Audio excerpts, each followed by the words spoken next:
The events of that tragic Friday evening, January 21st, 2022, unfolded at the Western Hills Motel, located on the busy West Colfax Avenue in Denver. In one of the motel rooms were 49-year-old Israel Cazares and his 54-year-old girlfriend Dina Casillas. Their relationship, as would later become clear, had come to a brutal and fatal end. That evening, alarming calls began pouring into the 911 emergency service from guests and witnesses at the Western Hills Motel. Callers reported a man behaving erratically and aggressively. He was seen holding a large knife. Soon, the sounds of screams mixed with the sound of shattering glass.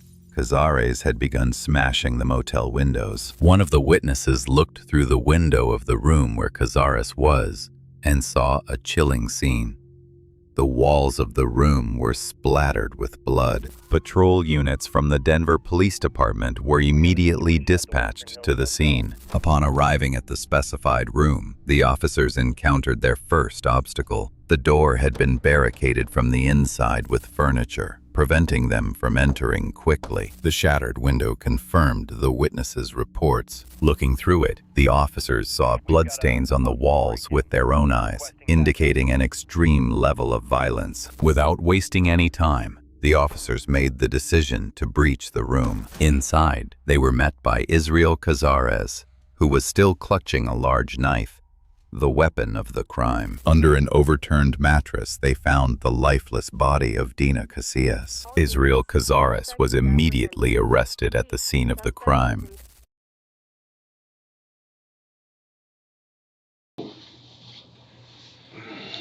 What? Talk to me about what happened today. Where were you at earlier when the police contacted you? Where were you at? Like the motel right there. I don't remember what it's called. Maybe Trails Inn or...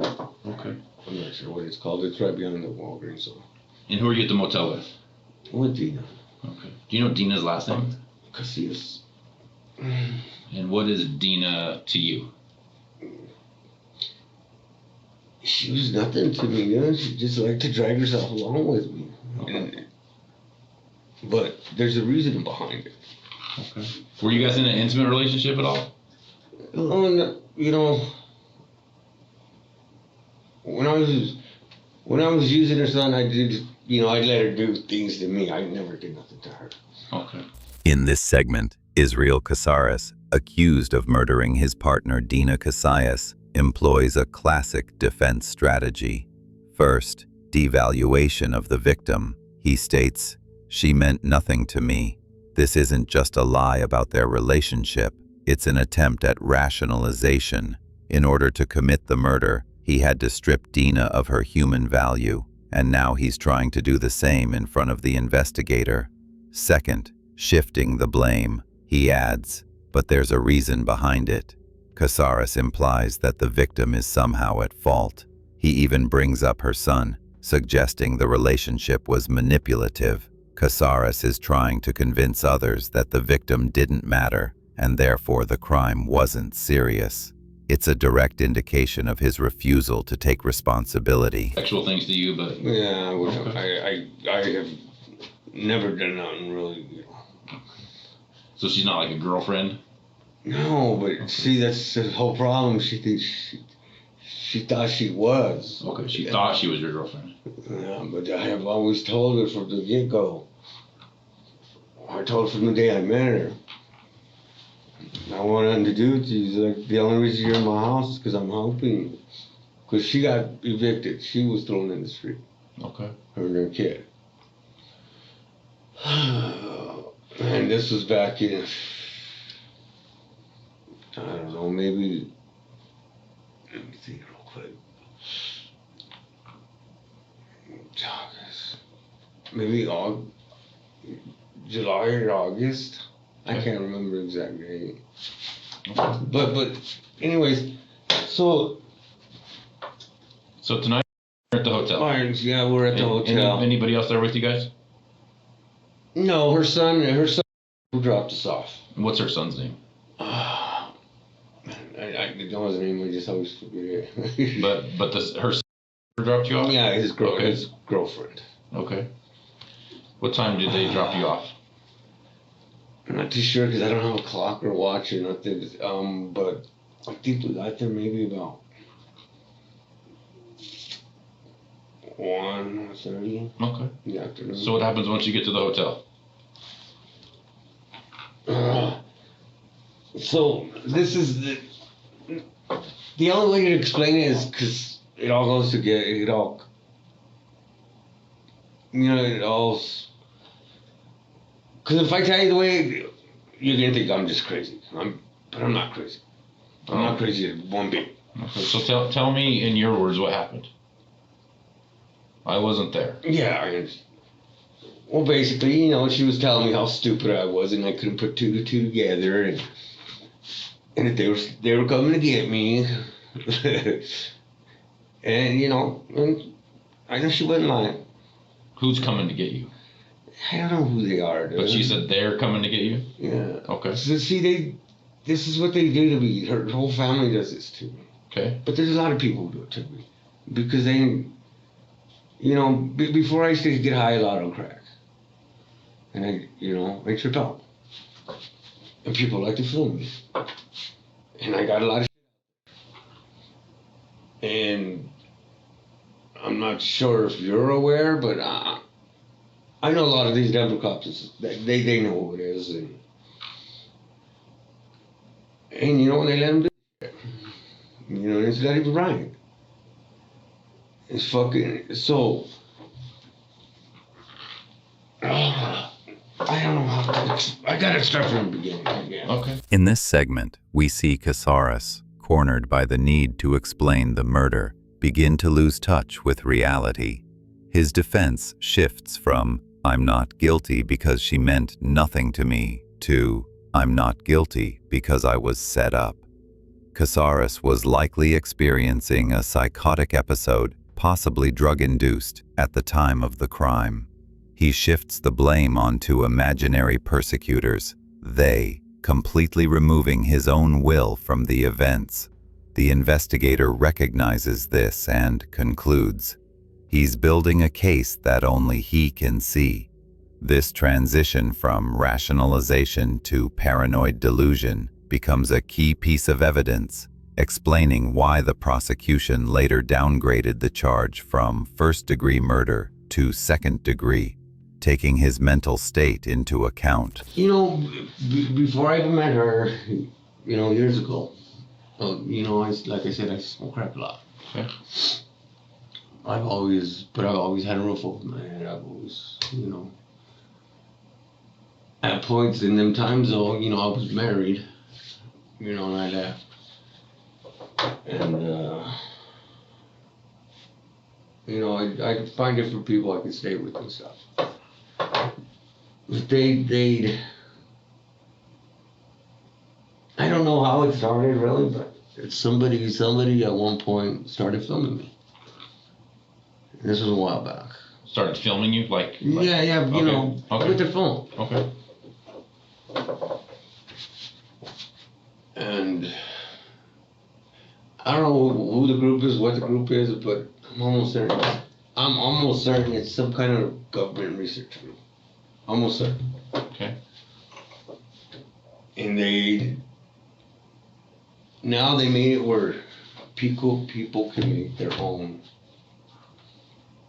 how would you say it, like a business or an LLC, or they call them organizations. So, but what they do, whatever film they get, they put it on. Me, I don't understand how Google and they let all these big companies do this.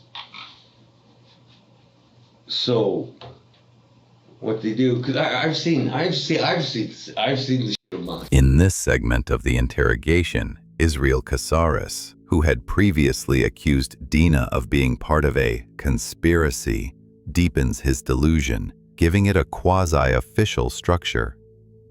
Casares admits to long-term crack use, which is significant as it links his current mental state to a psychosis brought on by chronic substance abuse.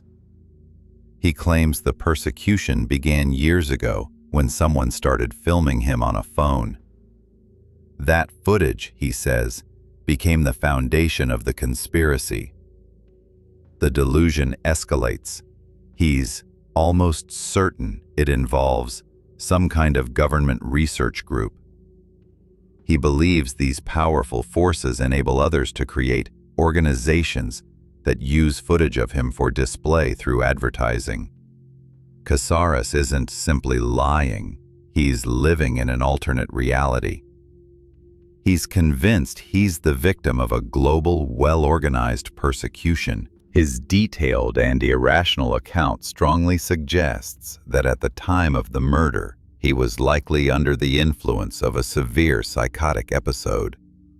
In his mind, Dina Casillas was merely a part of that hostile system. Make these, they make ads for companies.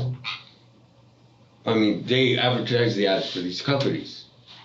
They get paid for many times whoever watches them. Okay. So what they're doing now is putting these videos behind. Not behind, it's like a loop. So it goes from one video to the next, from the ad to that video. So if you want to see my video, you gotta watch that ad. Okay. So they make a lot of, they make a lot of money Off the commercial stuff. Yeah, because if they want to watch this, they gotta watch this. Got They it. have to watch that advertising. And what I don't understand is how they're doing this. I don't understand. I don't understand how they let Google do it. How they T-Mobile, they all got their own little, not little, because these are big ass companies. But you can go on their website, order these phones, and you can control all the phones from one phone.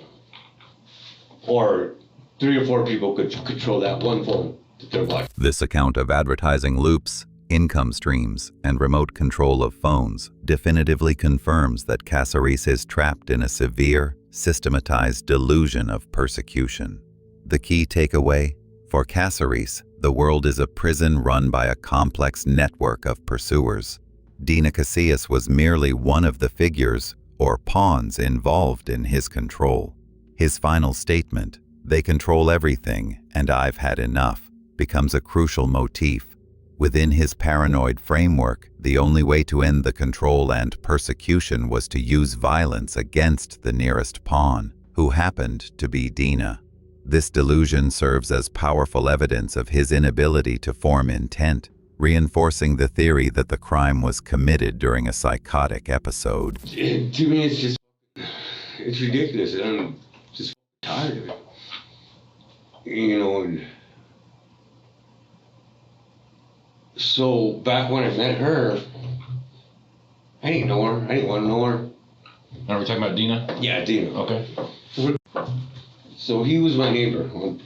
Well, I lived on South Julian.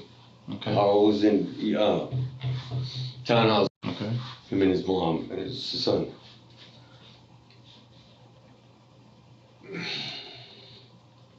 So when I moved in, I didn't just meet Dale. I met Dale before in prison. I know him from prison, but we're not good friends or nothing. I just know. I just remember him. But he started talking to me like, you want to be cool with me. So I'm in the house when I moved, because I moved back to Denver in February. This segment shows that Dina's murder, for Casares, was an act of revenge and self-defense against what he believed to be the final trap in a conspiracy. His narrative is fully enclosed within an irrational system. He sees himself not as responsible for killing a woman, but for dismantling the plan of a powerful government research conspiracy. He don't work there. He's in there. He got sent to prison for stealing money out of some account or something. Okay. So I don't know. When he first sees me, he acts like he knows who I am. I don't know who this guy as I never seen him in my life. So he tells me, he got his own company and this and that, and that he knew who I was, and he's like, if you want to go back to Denver, I'll help you. I mean, we'll get a place in you. So I want to come back. I don't like being there. So it's really nice. I find the townhouses. So what our agreement is, I give him, because I had on the halfway out, when I got out, I had $21,000 when I got out. When he got there, I had already had like 15, 16,000. He seen money. So I hooked up. I gave him $4,000 to be part of his, how we say, the investor in his little company. In this segment, Casares attempts to lend credibility to his delusion by introducing a specific figure and a financial motive, linking his paranoia to real-world money. He introduces a new character who is allegedly a Google employee. However, he quickly becomes confused. This confusion and the inconsistencies reveal that the details of this conspirator are fabricated. Casares assigns his supposed persecutor the traits of a powerful yet immoral corporate figure to give the conspiracy more weight. He claims this employee offered to help him move back to Denver and assist with housing. In summary, Casares is actively constructing a complex justification for his aggression. He turns his financial situation and relocation to Denver into proof of the conspiracy. His delusion has completely replaced reality, making Dina's murder, in his mind, not a crime, but a logical act of self-defense and resistance against a hostile system. It's just crazy to me. It's crazy how they could do that. How Google could do that. How T-Mobile, all these companies, they do it. And my last relationship before I got put in the halfway house in Greeley. So I was with this younger girl. She was really, really, really, really fine. But I was tripping, like, I didn't trip, but it was kind of weird to me that the first day I met her, she was all over me. And, I'm an electrician, I make pretty good money. I went out there to Cheyenne, because that's where my kids live. So I got us a place for me and her. We cool, she acts cool, but the thing with her was she never let me see her phone. Ever, ever, ever. I couldn't put my hands on her phone.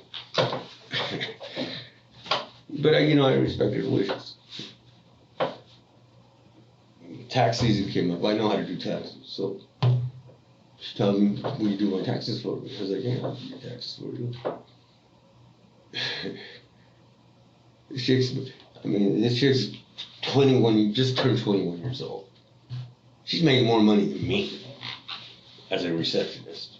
Because they find different ways to pay you. However they do all this.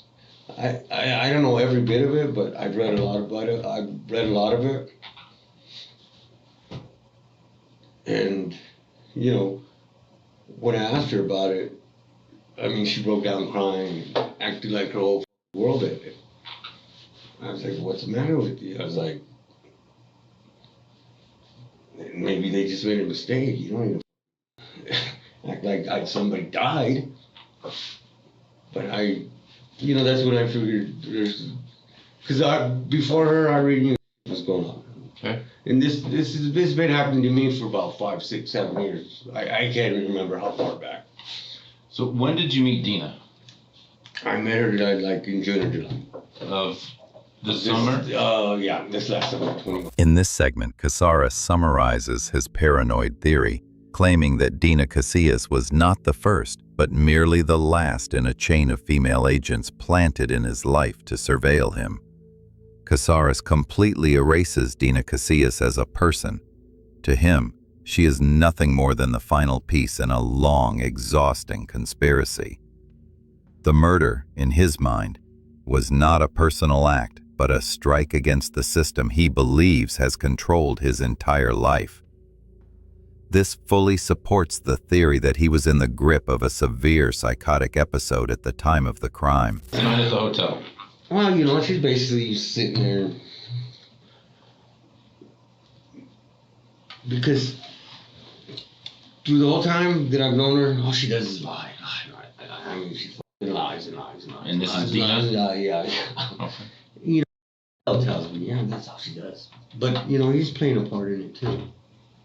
So, they plays a part like he don't know how to part in it, but he does. Okay. He always has it. I've always known though. As soon as when he started talking to me, I was like, oh, something's going on. You know, and then my phone, well, one day with him, mysteriously ended up missing. And then he said another broken, you know, same kind of phone as mine, but it was all broken. Casares offers no rational explanation for why he inflicted multiple stab wounds. Instead, he presents a psychotic motive. Psychological threat. Dina's deceptive presence symbolizes the entire 5-year conspiracy that haunted him. Act of liberation. The murder became the culminating act of rebellion against technological control and a deceitful system. You know, because I couldn't do certain things on my phone anymore. I was thinking, how's it Wi-Fi only? I was like, I pay for data. Why I gotta use Wi-Fi? The phones will not work without Wi-Fi. So, when I put a, say a tracker, not the tracker where you find your phone. So if there's more phones than one, it'll show all of them. So sure enough, there was 5 phones around my house. They showed each house where there was one. And it just, at that point, I was so it's happening again to me. I was like, so, anyways, like I said, after he always wanted me to meet his cousin Dina. And to me, you know, I don't mean to put her down, because what I did to her, you know, I did what I did. She's not my type. Not even close. I would never with her, ever. But I think they had a whole plan, I think. Because he always wanted me to meet her. And I wanted me to do this, like I don't even like her to do it. Casares has successfully constructed his own alternate reality. He shows no remorse for the murder. The fact that he believes Dina and her family actively planned her death to frame him is a clear sign of severe psychosis. His statements are entirely disconnected from reality. According to records, Dina's family had actually been helping them financially with motel expenses. This delusion of technological control and betrayal stands as the primary explanation for the murder. You know, because I lived by myself and I had 4 bedrooms in the house. You know, me, I was usually listening to my music and drinking. I go outside, you know, I'm a little tipsy. There's his cousin, but I never met her before. And she's got her daughter. They got a bunch of shit. I tell them, what's up? I was like, what are you doing out here? They're like, oh, he just came and dropped us off here. But she was talking to his grandma, his mom's house. And she tells me, but he didn't even tell her. I tell her to check it out. And the girl's, you know, she's a high school girl. I was like, check it out. I got 4 bedrooms in my house. I was like, if you need somewhere to stay, y'all can stay with me. You know, I wasn't trying to get nothing out of her. I just, you know, she had a kid. You know, and the girl's she's in her last year of school. I said, you can't have her in the streets, dude, because she's never gonna graduate. Which she ain't, poor girl. And I feel sorry because what I did, dude. I feel for the little girl.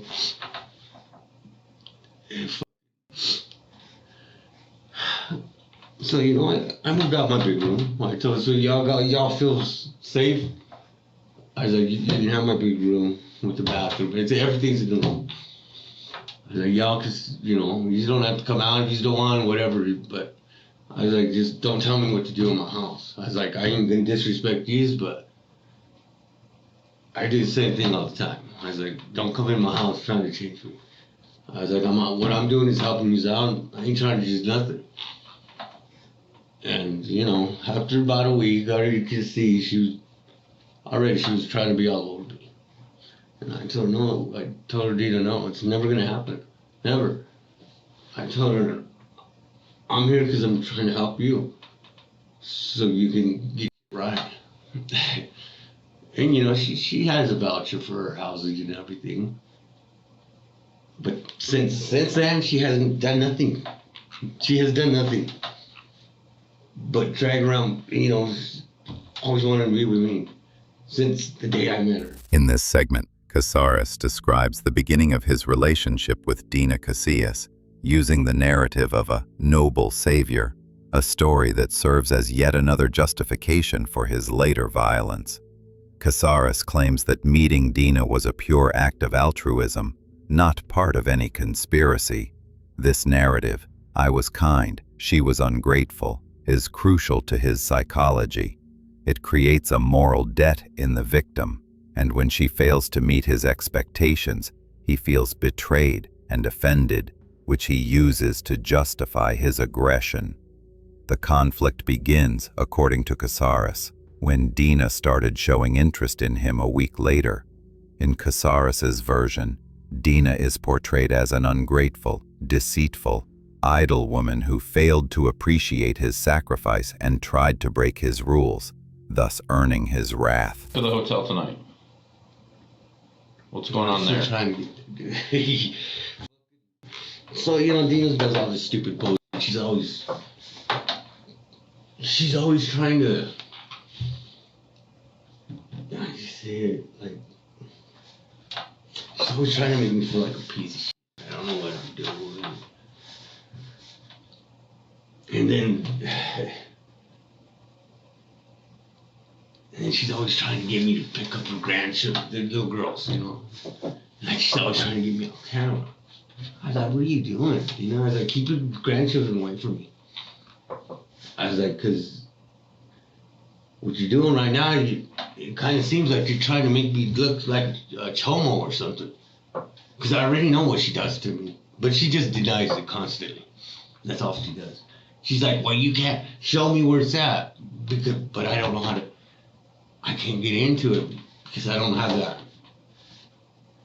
I don't know how to do it. You gotta do it a certain way. And she would laugh because I would try to, they would my phone. I mean, I changed my password and a minute later it'd be changed again. But I'm thinking like, oh, who the fuck has this kind of time, dude, to fuck with me like this? Because I'm telling you, I'll sit there for 24 hours trying to fix that phone. And she used to laugh at me, yeah, because she knew how mad it made me. And just laugh. She thought everything was funny. Whoever was doing whatever they did to me. And you know, I couldn't prove it to her because I didn't know how to get into it.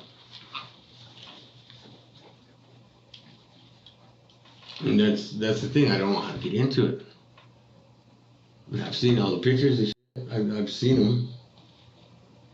And check this out, on New Year's, did you watch so there was this commercial that came on, I think it was Channel 9 or 7, about the fires. They were doing a fundraiser.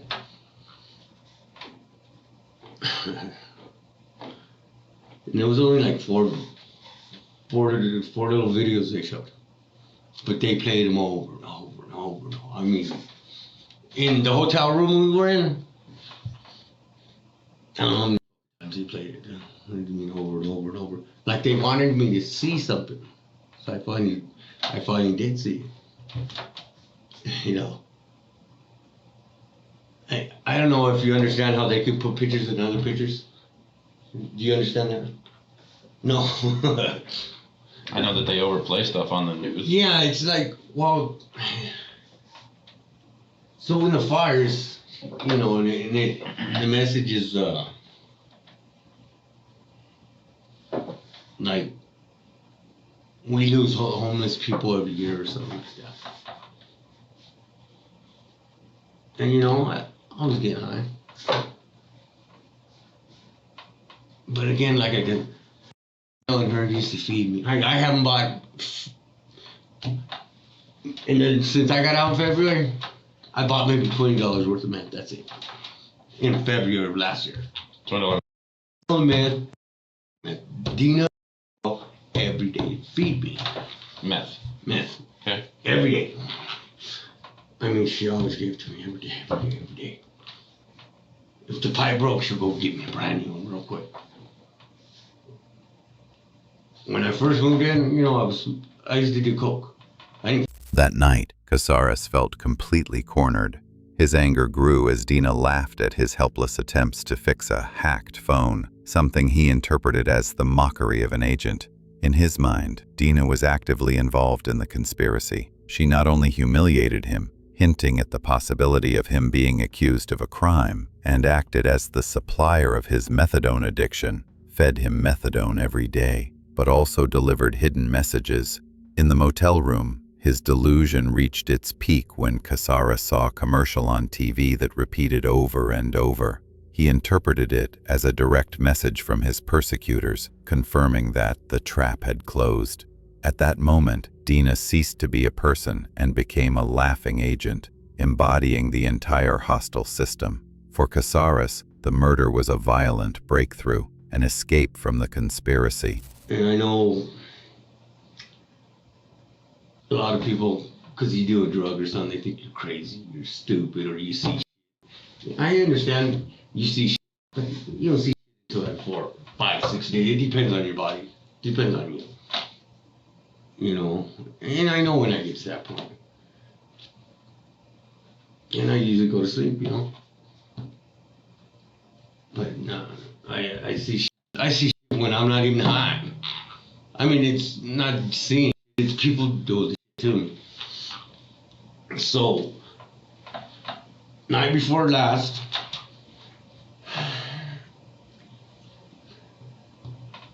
we're in the hotel. And when I got, like I told you, I mean, it just all came together like a glove or something, dude. It's just, to me, it's crazy how they did this to me.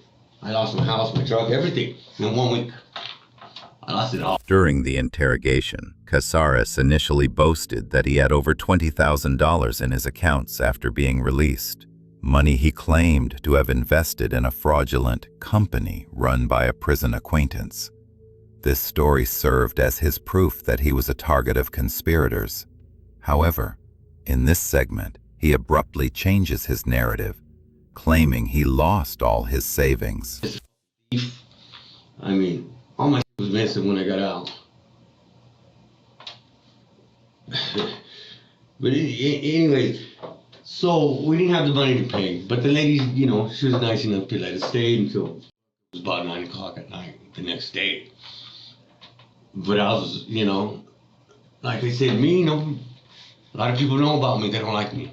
They're not gonna help me. I mean, I can't get nobody to help me do shit. I try to get a job. They'll call the job or whoever I called. They already know who I called, and they'll tell them about me, and then people will go back. Well, no, we don't need you. And so that night, yeah, we got kicked out. But you know, the whole along the way, she knows what's going on. I don't, because they're all with me. So she's constantly telling me, you know, you need to get the money. I'm not this one. She's like, you know, like, I was like, check it out, you got family, dude, go home, go get away from me, leave me alone. She don't want to leave me alone. She don't want to leave me alone. You know, when I can't, she'll let me start, you know, all day, and then she'll go get money. You know, her family, they loan her money and shit. So now it's making me feel obligated, like I gotta do something for her. You know, but I was telling her, but check it out, I took care of you for months, dude, and you never paid me. I mean, I fed you guys every day. I cooked breakfast, lunch, and dinner for all of you every day. But now you're trying to, one day, nigga, and you crying about it? You know, it's, to me, it's, I know what she was doing. She just trying to make me not belittle me, but make me look more like a piece of shit to everybody else. You know, because like I told you, she was constantly on that phone. And the last, like, let's say a month, 2 months, I broke every phone she got. And, you know, and I asked her, Brother Gigo, please, don't bring them. Don't bring them around me, don't bring them in my house. You know, she just had the hardest problem with that. But she did it to me on purpose, I already know. This fragment shows that by the time of the murder, Casares was emotionally exhausted, financially broken, and absolutely convinced that his last ally was actively participating in his destruction. His violence became a final, desperate attempt to stop the surveillance and to shed the obligation and humiliation that he felt because of Dina. Already, we're sitting at Denver West, the Denver West Motel. Okay. So he tells us, just go bingo, go run around the, you know, the rooms. I said, well, you know, run around the rooms, I don't even know these people. And sure enough, here comes a few guys asking if I need meth, asking if I want to smoke some meth. And so, you know, there was one cool guy, he was like from Tennessee or something. But, you know, they're like all trying to befriend me. And you know, usually nobody likes me. I'm like, what the f? So we get in this van, dude, and we smoke just, you know, we smoke a little, take a couple hits. And I told him, look, check it out, dude, I gotta go, because I don't know where I'm going. I was like, I've never really been homeless. I was like, I gotta figure this out. And I told Dana, you should just go home, dude. See, I didn't know where to go last night. I told her, check it out, the only place I know that's warm right now, and they'll let me in, is the laundromat. Up Sheridan, like Alameda. So, you know, when I leave the apartment, the hotel, there's, you know, like I said, there's a lot of people who follow me. No, I'm talking a lot. You know, I'm walking down Colfax, and, you know, they're just everywhere. And we didn't start walking till like 2:30 in the morning, 2. And these people like to play games with me. So I'm walking, and, you know, they're doing their stupid shit. We get to 7-Eleven, and, you know, she's over there asking everybody for a ride. I don't bother asking nobody for nothing, because I already know what the answer is. So we start walking some more, going towards, you know, going up Sheridan South. The whole way she's just complaining. But like I said, she's constantly trying to make me look bad. I'm just fucking. And then I got all these stupid people following me. I was like, why do you always just want to argue? You know, I ain't argued so much in my life with anybody. But with this, the little bit of time I've known her, God, it's a battle all the time. And like she's always going against me. But she won't leave me alone. The key mechanism is externalization. Cazares cannot admit that his rage is caused by his own dependency and paranoid state. Instead, he believes that Dina is consciously provoking him. Thus, Cazares transformed Dina from a vulnerable woman into a deliberate aggressor and the source of all his problems. In his mind, the physical elimination of Dina became the only way to stop the constant argument and persecution, ending the control that was being imposed upon him. So what happens when you guys get to the laundromat? So when we get there, you know, all these fools are out. I mean, there's two guys over here in the car. I mean, they don't even get off or done. So I act like I fall asleep. And I'm watching her. Are you inside the laundromat or outside? Yeah, inside the laundromat. Okay. We're inside the laundromat. We're in the back by the dryers. I mean, not at the back. So if you look from the front, this is all glass. The aisles go this way. So we're in this last aisle where you can see all the parking lot. So these cars are parked over here. I mean, the people don't have the offer done. But she always has a what do you call it? In her ear for the phone or something. The Bluetooth thing. You know, and I always constantly, I catch it, like she's talking to somebody all the time, but she says she's not. But I always catch it. I can feel, you know, because it's happened to me before, I can feel it when all these people are trying to get me. Or whatever it is they're doing, dude, they're trying to scare me or they're doing something. You know, before I tripped out one time out here because I had a lot of people on my ass. You know, it's just, they like to f with me. Back then I got scared. Because there was just too many people. There was too many of them. I was like, what am I gonna do? But anyways, so I'm watching her, yeah, and she's, I mean, there's all these guys, and they'll sit there and hide behind the trees, poking their heads out, just doing stupid shit behind cars, behind buildings. And I asked her, I tell her, where the fuck do these people find the time to fuck with me like this? I was like, especially in the middle of the night. I was like, so we're still there, it's about, we finished doing the laundry about maybe close to 4. You know, I've seen this girl. I mean, she can get high for days without falling asleep.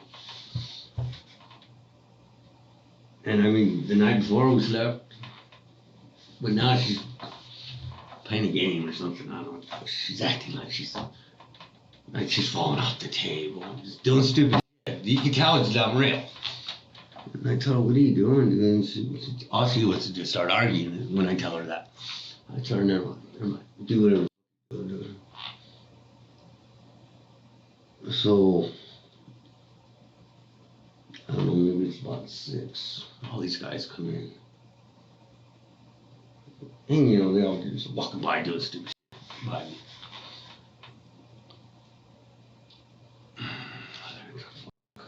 I'm over here wondering what the you know, and so now she starts talking.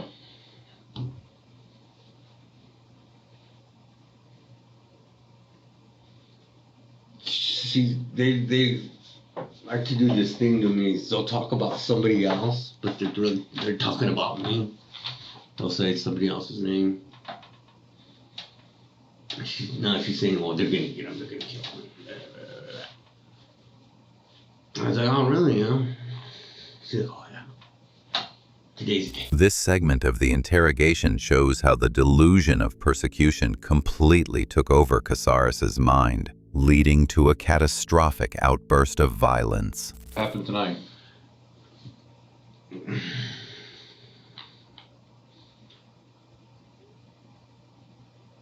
So we're in the car with her boy and the girlfriend. I mean, because they came to get us. Okay. And then you guys, you said they took you to the hotel. Yeah, but you know, they want to take me to certain hotels. But they're talking about how people got other people in the hotels. So they tried to take you to certain hotels and. Yeah. But like I told you, she was trying to say that, you know, it was my time. So who ultimately picked the Western Hills? See, check it out. This is what she does, dude. She'll pick something. You think she'll act like she don't want it? Then we'll run around everywhere. But ultimately, she goes back to that. You know, she does that a lot. Okay. So you guys ultimately end up at the Western Hills, right? Yeah, we're wherever we were at, right there, whatever it's called. Okay. So after you get dropped off, is it just you and her? I mean, before we even go in, I try to make sure there's a phone. Make sure there is? There is a phone. Okay. So we go around the block and, you know, he's doing his little thing. You know, but these guys are watching. What the fuck? So I'm like, fuck. Let him go again.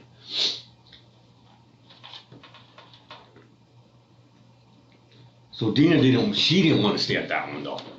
Okay. So ultimately, he takes us back to the first one. And, you know, when we get in there, I'm trying to be nice, dude, because I don't want to. I mean, it's not that I'm trying. I'm always nice to her, dude. It's just she'll just, like I said, she acts like there's mics and everything in the room, and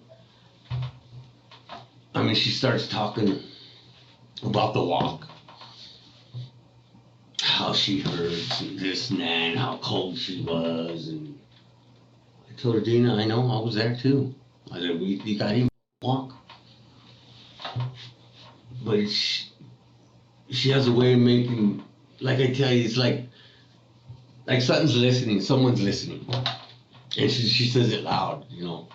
She don't say it at a regular voice, she'll start saying it real loud.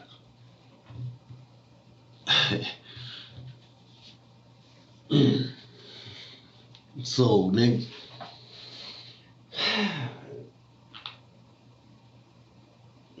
thing I know, you know, I hear a bunch of guys outside. I hear a bunch of guys run to the room next door. I was like, fuck. So here we go again, and I guess. You know, somebody was trying to get in the front door. I was like, fuck. I ain't got no phone, I ain't got nothing to do. Whatever. What can I do? Yeah, she's the one playing the game on. You know, I just got tired of it, bro. In this fragment, Casares describes himself as an action hero trapped in a snare. He interprets every action taken by Dina, from choosing the hotel to speaking loudly, as an element of a carefully planned scenario created by the conspirators. He feels completely betrayed and cornered. You said you got tired of it and you didn't want to do it, so what happened? I'm tired of her playing games with me. A person, like I said, a person can only take so much. So what'd you do to stop the games?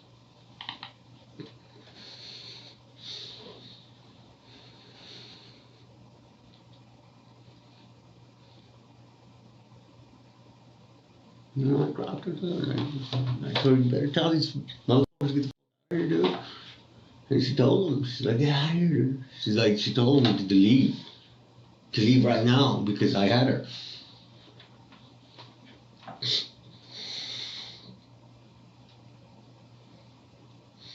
He kept trying to get in the room, dude.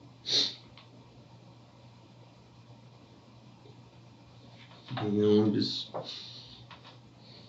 I don't know what to do with it anymore because I've already seen how many of them there are. There's just too many, dude. And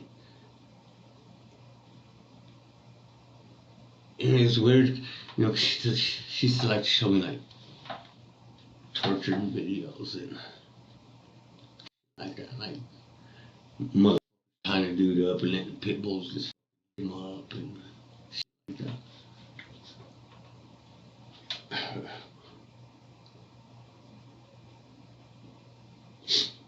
So, you know, so I mean, you know somebody's doing shit to you and they start showing you shit like that, you know, what is it gonna make you think? I'm not trying to get tortured to or whatever they want to do to me.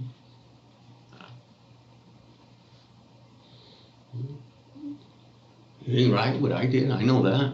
It ain't right at all. So what'd you do? I wasn't in that room, so tell me what happened. I know, it's just hard, bro. I understand that. I'm sure it is. But I need to hear from you what happened. Yeah, I mean, I understand how your job is, bro. I know, that's all you guys want to hear. No, To make sure it was you, so you know.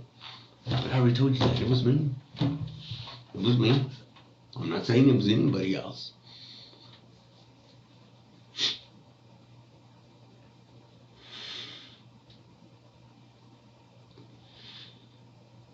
I mean, just, you know.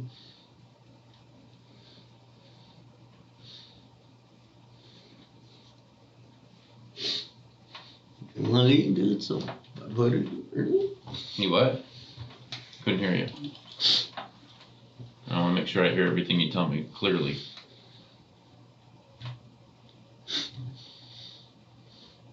They didn't want to leave, so, you know, I pushed it in, dude.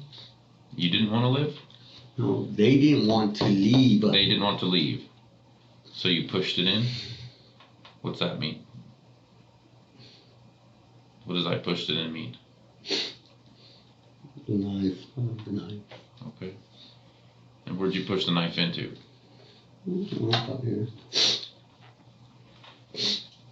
One time? More than one time?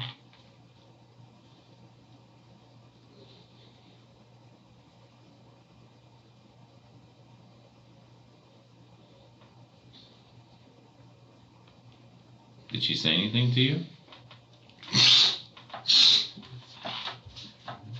Just telling me sorry. She was trying to tell me, you know, I'm sorry for everything I did to you.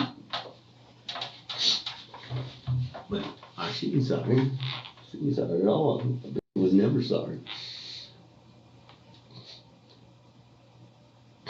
And it sucks too because I thought her whole family would, you know, I thought they were my friends, but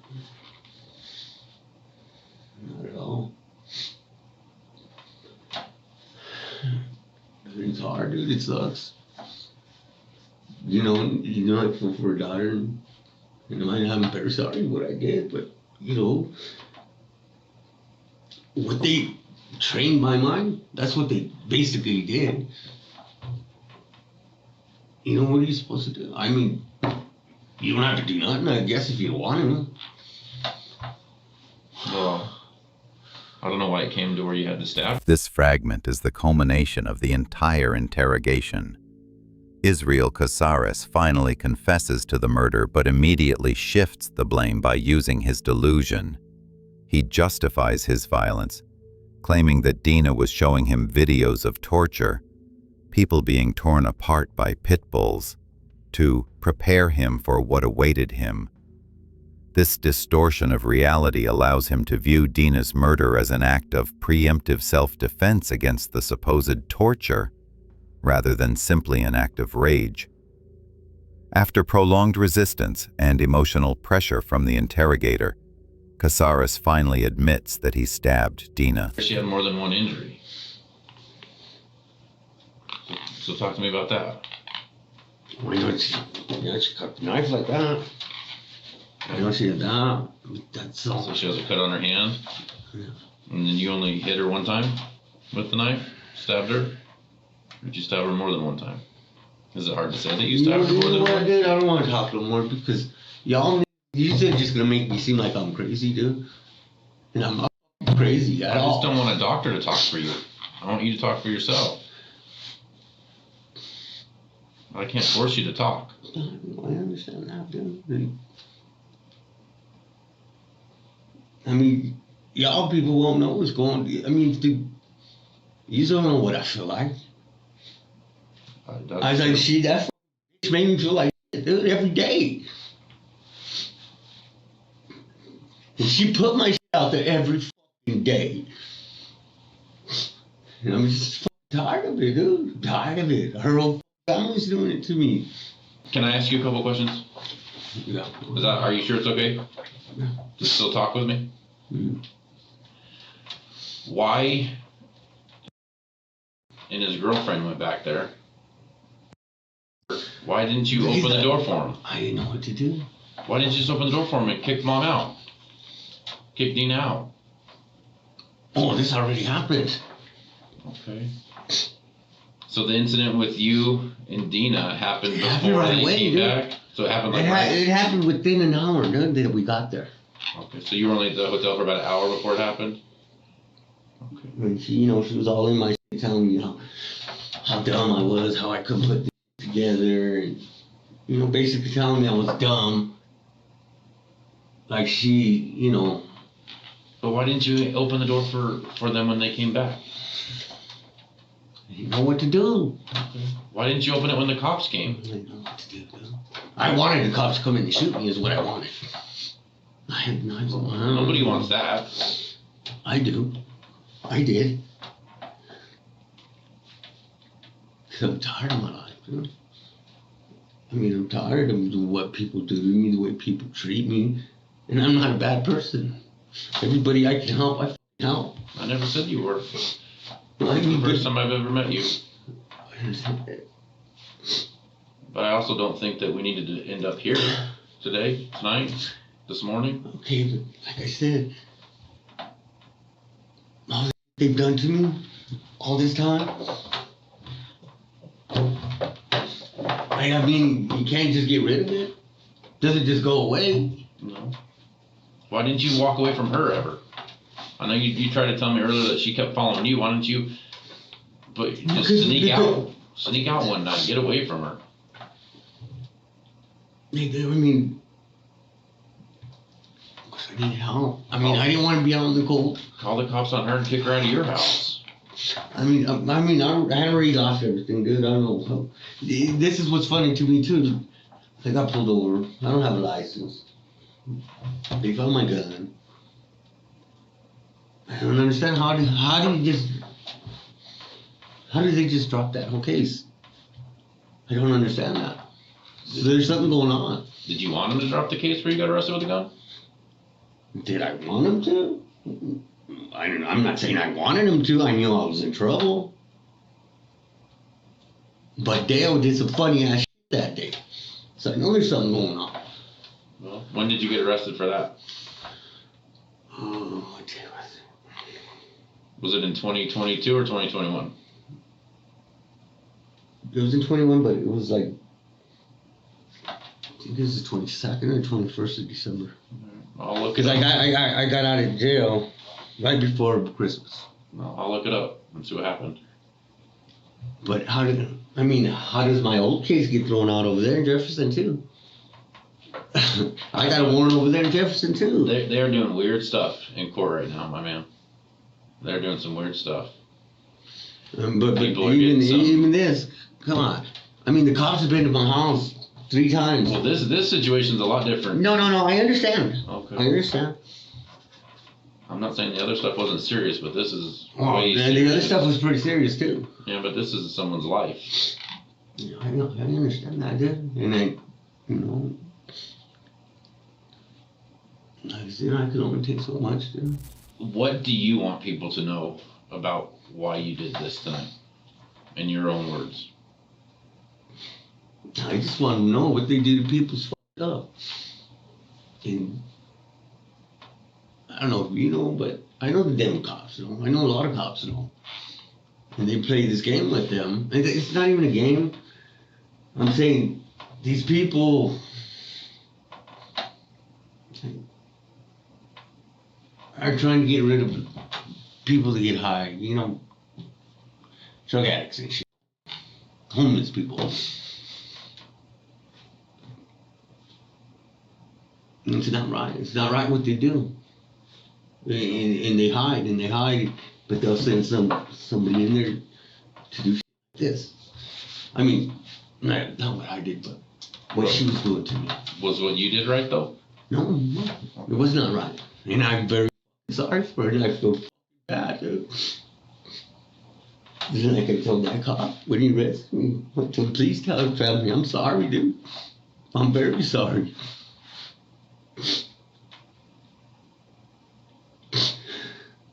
So the reason you didn't let anybody in is because it's already happened. It already happened. I didn't know what to do. And I can't go out. They're all out there. Them, whoever all these guys are doing. I look out there. They're there. All of them are there. I mean, I draw crowds, dude. It's ridiculous. It's ridiculous, dude. You know, I couldn't even leave. I wanted to leave. Other than meth, do you use anything else? No. Do you take any other types of medication, prescribed or otherwise? Mm-mm. No. You ever been diagnosed with any disabilities or anything? Mm-mm. Okay. Any mental illness? Just, you know, when I was a kid, my mom got killed, and I got put into a house. Grew up in a Sorry about that. And, you know, yeah, I'm a little. My mind's a little from all the shit I seen growing up. You know, this raping my sister, raping any girl he could. He never got in trouble for it. So you know, and him just beating on us like punch a bag, and but this thing, you know, it ain't even about me. So you've been arrested before, according to you? According to me, well, look it up. Well, I haven't looked it up yet, but you told me about this gun thing and yeah, something but else. you know, so that's all I'm just asking you. Because like well, I said, it's, you know, at my house, you know, So- there's so nobody in my house but me. my point is you've been through the court process before, at least once, right? Yeah. So when we first started this, you told me that you're of sound mind, other than when you use meth, maybe. But I know what's going on around me. You know? So if somebody were to raise a, I'm gonna pretend like I went to law school for about 14 seconds. Somebody looks at you and they say he's incompetent, he doesn't know anything about anything. What do you say to that person? That I'm incompetent? You know, I don't know the legal way to say it or anything, but I don't know, what can I say, dude? I mean, he's the one that with all the credit. Who's he? I'm just whoever's saying that about me. You're saying the lawyer? No, right? nobody's saying that about you. I'm just saying that because you told me you're of sound mind, and I'm asking you because you're the person in that chair. You're the one that says you're of sound mind. You knew exactly what you did. You feel remorse for it. I do. I told you what happened. I'm not lying or nothing. In May 2023, Casares pleaded guilty to second-degree murder, a reduced charge, avoiding a jury trial. He was sentenced to 25 years in prison, with the possibility of release in 17 years for good behavior. The reduction of the charge was a direct result of his delusional interrogation, which convinced prosecutors that he lacked the necessary intent for first-degree murder, acting instead in a state of severe mental disorder.